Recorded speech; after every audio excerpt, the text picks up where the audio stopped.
एक माता जी का भजन सुनाने जा रही हूँ।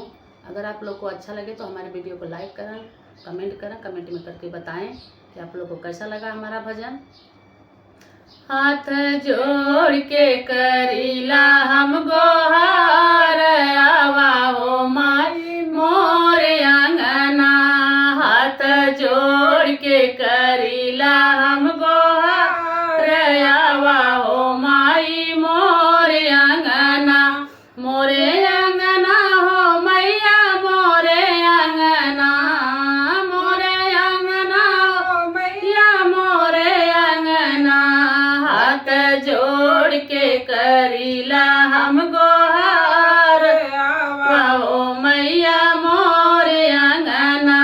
गैया के गोबरा से अंगना लिपैबे, गैया के गोबरा से अंगना लिपैबे।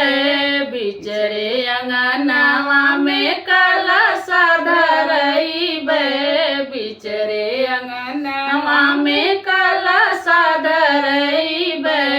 पौआ पकड़िए मैया मोरे सजना, पौआ पकड़िए मैया मोरे सजना।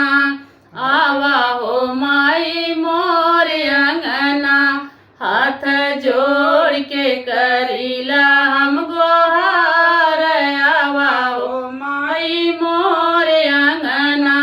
हाथ जोड़ के करीला हम गोहार, आवा हो माई मोरे अंगना।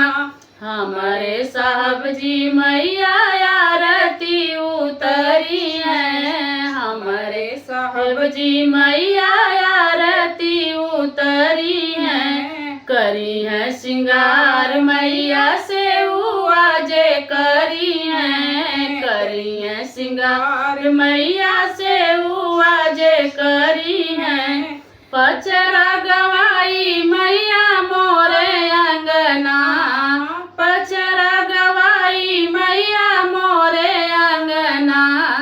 आवा हो माई मोरे अंगना। हाथ जोड़ के करीला हम गोहार, आवा हो माई मोरे अंगना।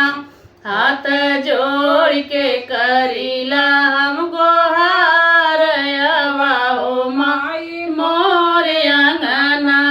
सेहुआ से खुश मैया हंसली टटायो, सेहुआ से खुश मैया हंसली टटायो।